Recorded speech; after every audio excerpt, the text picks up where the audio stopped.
Charles Maurras est né à Martigues le 20 avril 1868 dans une maison du quai Marceau sur le canal Saint-Sébastien, au bord des eaux de lumière fleuries. Là, le ciel est bleu et tranquille et les eaux dorment doucement en reflétant ses couleurs. Là, il reçoit les premières impressions de l'être, celles par où la nature va fixer comme sur une cire vierge les éléments de couleur, de gestes et de sons qui ouvriront son âme au monde et à la vie.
Au bord des eaux de lumière fleuries, sur l'antique chemin où le vieillard des mers, entre les oliviers de la Vierge aux yeux pères, vit dans leurs manteaux bleus passer les trois Maries, tu naquis.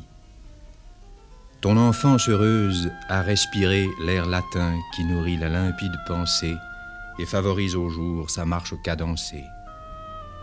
Le long du rivage sacré, parmi les fleurs de sel qui s'ouvrent dans les sables, tu méditais d'ingénieuses fables, Charles Maurras.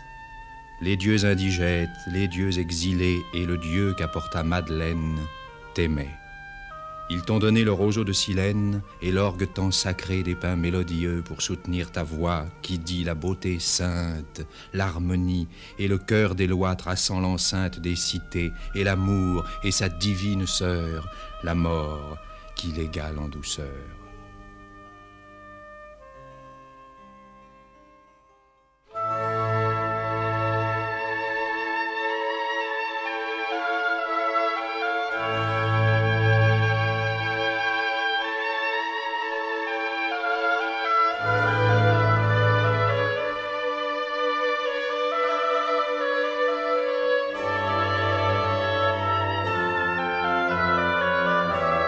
Maurras est d'abord un poète et il était tellement heureux d'avoir cette admirable petite poésie d'Anatole France qu'il considérait comme son maître et dont pourtant vous savez que politiquement il s'est séparé.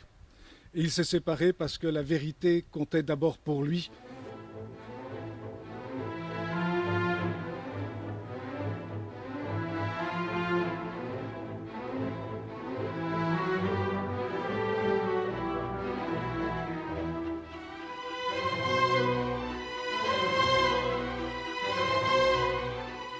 C'est l'association des amis de la maison du chemin de paradis qui organise cette journée.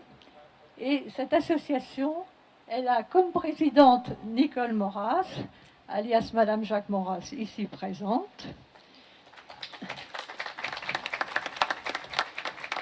Un trésorier, André Latil. Un vice-président, Philippe Kaminski, ici présent aussi, et qui est chargé plus précisément de gérer le fameux site maurras.net. Et il le fait avec une compétence que vous connaissez.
La mairie, le muséum ont fait ce qu'ils ont dû faire, c'est-à-dire ils ont repris les fondations de la maison qui étaient reposées sur le roc et qui n'étaient pas drainées sur les côtés. Donc toute la maison a été drainée.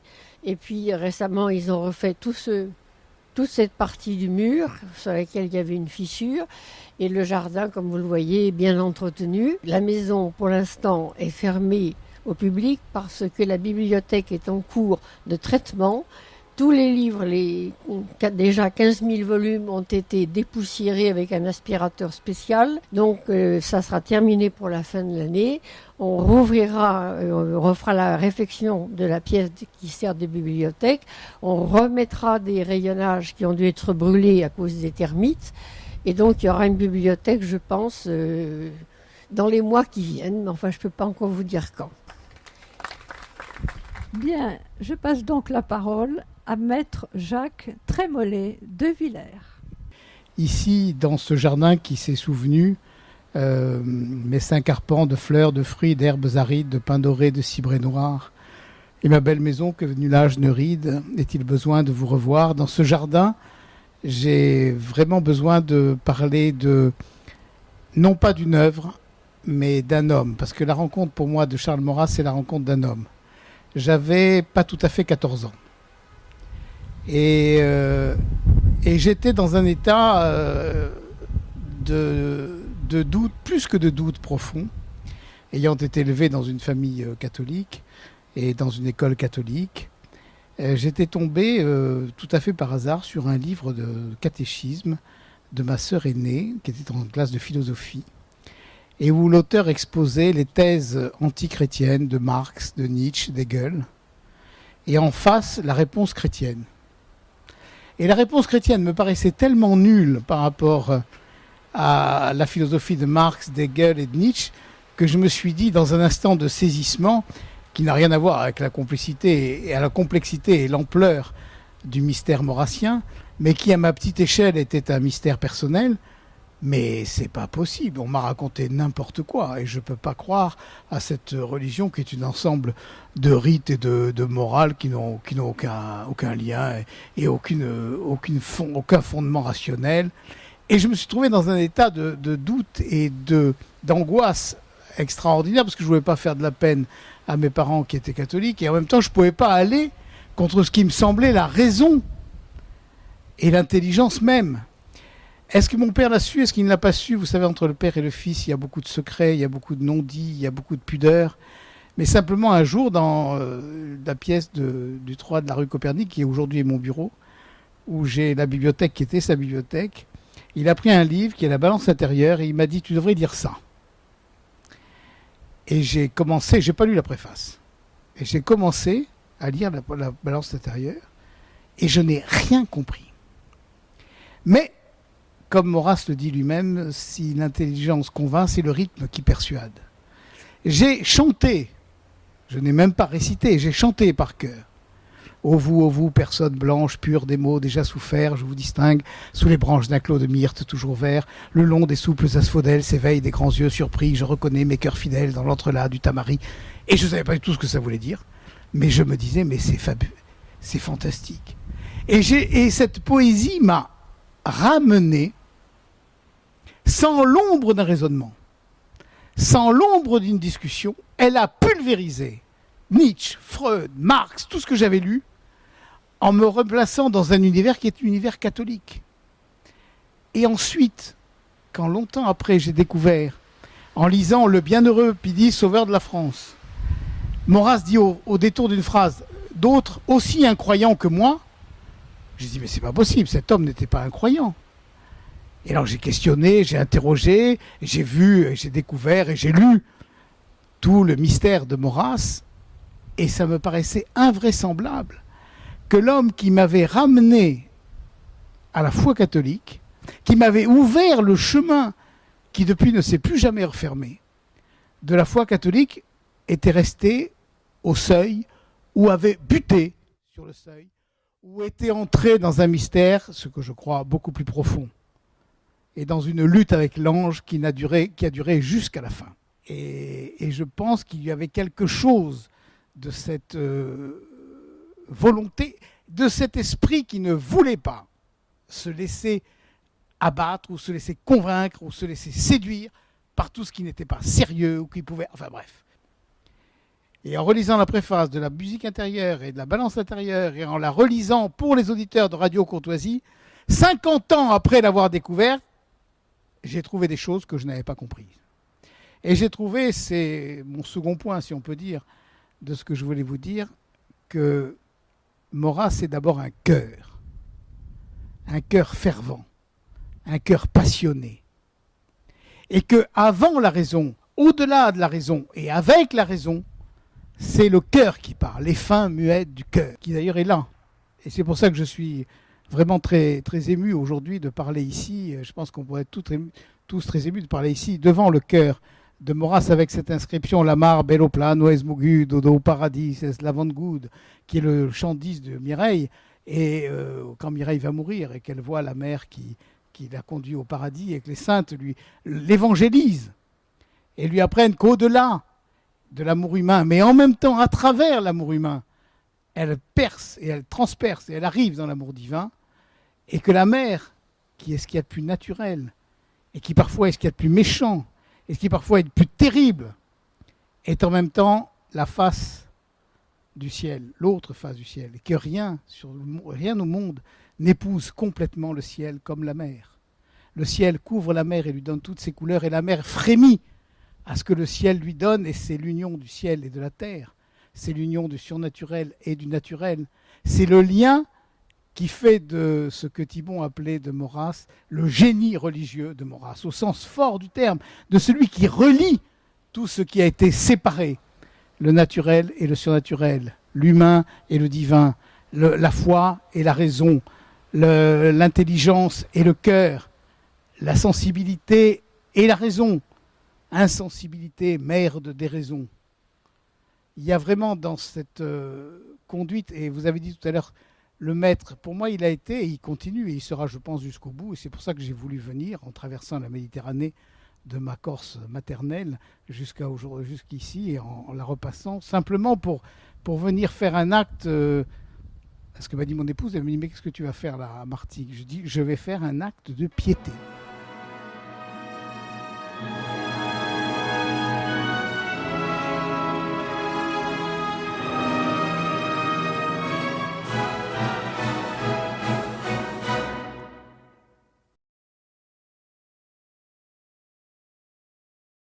Cette maison tire son nom d'un recueil de 9 contes qu'a publié Maurras en 1895 après 5 ans de rédaction et de publication dans différentes revues.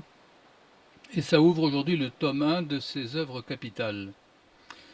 Le jeune écrivain, dont c'est le premier livre important, n'a alors que 27 ans et les écrits ont été rédigés entre 20 et 24 ans. Donc c'est un ouvrage tout à fait remarquable de maturité qui sera salué d'ailleurs par Anatole France et par Marcel Proust. Alors cet ouvrage, Le chemin du paradis, s'inscrit dans la lignée de l'hellénisme très en vogue à la fin du XIXe siècle, mais le dépasse pour proposer ce que Stéphane Giocanti, dans sa biographie monumentale sur Charles Maurras, appelle une poétique méditerranéenne à partir de toute une réflexion sensuelle et païenne, et non pas religieuse, mais j'y reviendrai, sur l'homme et sur le monde. Maurras joue ici de toute une palette mythologique plein de réminiscences antiques pour mettre en scène sa philosophie à la fois grecque, romaine et provençale. Voici ce que dit Ulysse, qui s'adresse aux Grecs, ou aux Achéens pour leur donner leur nom de l'époque, avant l'attaque de la guerre de Troie. Les cieux même, les planètes et ce centre, la Terre, où nous sommes, observent avec le rang, la place et le degré, position, direction, saison, mesure et forme, coutumes et fonctions en tout ordre donné. Il s'agit d'un ordre du monde, d'un ordre cosmique. Vous avez ça dans la pièce de Shakespeare, acte 1, scène 3.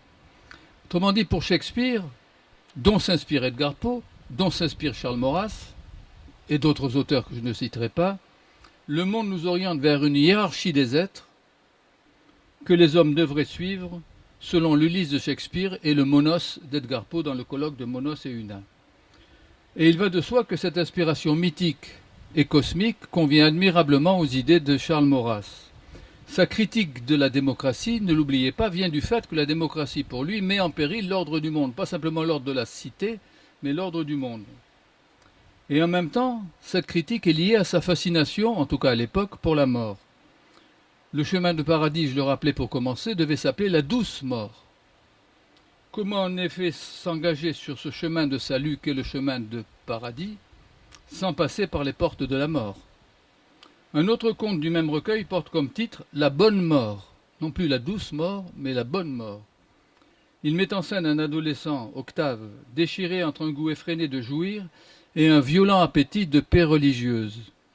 Et pour se garder d'une mort soudaine qui le condamnerait à l'enfer car il n'aurait pas eu le temps de se confesser et de recevoir l'absolution, Octave se couvre d'un scapulaire de Notre-Dame du Carmel, mais pour éviter précisément l'enfer, il choisira le suicide, première allusion du suicide dans ses contes du chemin de paradis, pour conquérir le paradis, et Maurras écrit de son héros qu'il réussit à joindre ainsi la terre au ciel. Voici ce que dit Simplice: « Je n'eus d'attachement véritable qu'au lieu où l'on songe en paix à la mort. » Et ce lien entre l'amour et la mort se retrouve encore chez Guillaume Apollinaire, dans son poème, l'un des plus célèbres poèmes d'Alcool, qui s'appelle « La maison des morts ». Je me permets de citer Apollinaire, d'autant plus qu'Apollinaire connaissait Maurras et en parle longuement dans La vie anecdotique, dans un texte d'Apollinaire qui s'appelle « La poésie », où il cite avec grande faveur Maurras.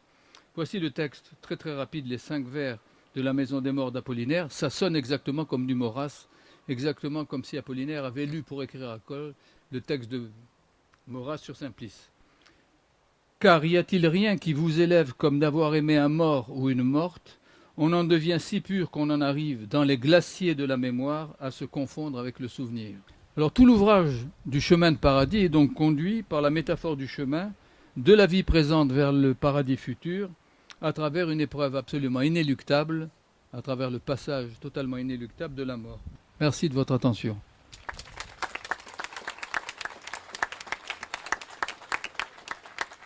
Professeur, je vous remercie très vivement de cette superbe intervention. Et je vais maintenant passer la parole au professeur Jean-Baptiste Daunier. Maurras représente, je crois, l'autre versant de la modernité, l'autre modernité possible, au fond. Une modernité qui, finalement, considère que, un petit peu à la suite de la pensée de ce philosophe napolitain que Pierre Boutan, disciple préféré de Maurras, a remis à l'honneur très largement, et qui était Jean-Baptiste Vico, Maurras s'inscrit dans cette lignée qui considère au fond que on ne peut connaître véritablement que ce que l'on a fait. Et ce que l'homme a fait depuis qu'il est homme, eh bien, ce sont des cités. Et dans ces cités, on trouve toujours du pouvoir et du droit.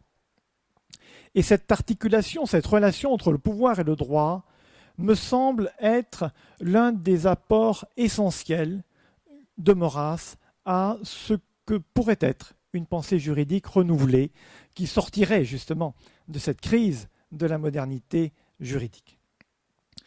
Cette relation entre le pouvoir et le droit, on la trouve exprimée, je crois, de manière assez saisissante dans 2 textes de Maurras qui se répondent, l'un en prose, l'autre en vers, que la plupart d'entre vous connaissent sans doute déjà.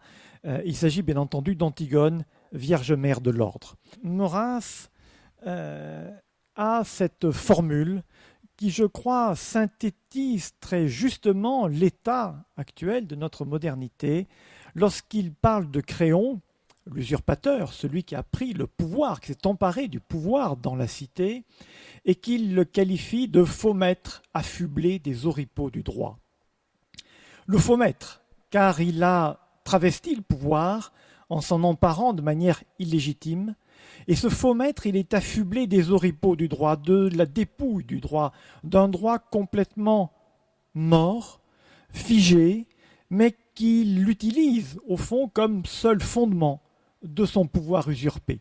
La situation actuelle de la pensée juridique, au fond, qui est peut-être à l'heure d'Antigone, à l'heure où elle ne s'exprime plus que par la parole de quelques esprits libres, mais c'est une parole qui, justement, parce qu'elle est là, parce qu'elle est posée devant un pouvoir qui ne sait plus qui il est au fond, et qui n'a plus aucune légitimité, parce qu'il a refusé tout fondement sur une autorité autre que lui-même, eh bien cette parole, au fond, c'est peut-être aujourd'hui ce qui nous reste du droit. Ce n'est pas peut-être très satisfaisant pour l'ego des juristes, mais ça c'est très bien. Et en tout cas, c'est une parole qui peut être libératrice, et cette liberté, eh bien, je crois que la pensée de Charles Maurras peut nous l'apporter. Voilà tout simplement le très petit témoignage que je voulais donner aujourd'hui pour dire, à ma modeste place, ce que je dois à la pensée de Charles Maurras et ce que je pense. La pensée juridique contemporaine pourrait gagner à fréquenter un peu plus intelligemment cette pensée. Je vous remercie.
Alors, ici, nous sommes devant le Carditaf.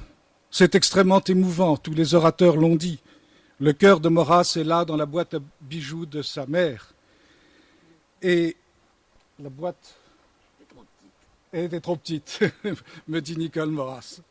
Il est là, son cœur. Et encadré par deux inscriptions, Edugard Tophos Blépeigne, vers d'Euripide. Il est doux. C'est un plaisir de voir la lumière. Blépeigne, contempler la lumière. Tophos.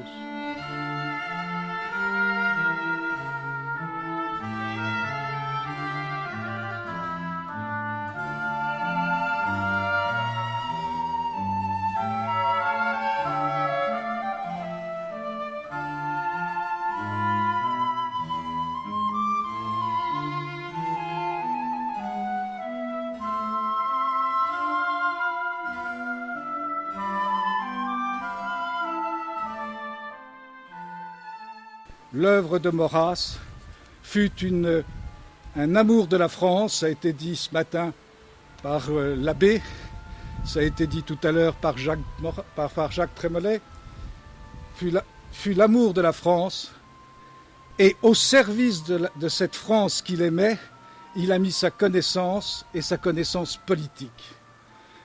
La politique, c'était sa manière de connaître, la France, c'était l'objet aimé, comme dans Platon. Et toute la dialectique de Maurras tourne autour de ces deux termes, aimer et connaître.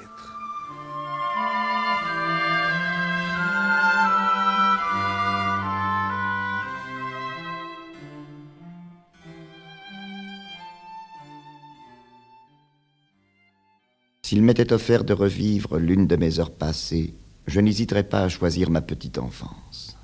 Je vois de longs jours filés d'or que l'hiver même éclaire d'un soleil luisant clair et beau. L'événement et le souhait, la réalité et le rêve se tiennent et se suivent par des liens délicats qui ne rompent jamais. Tout a son sens, son lustre. Un mot dira tout. Mes yeux s'ouvrent et le monde visible verse en se révélant je ne sais quelle fête de surprises enchantées. Autant l'avouer tout de suite, je rêve de la vie comme d'une salle de bal.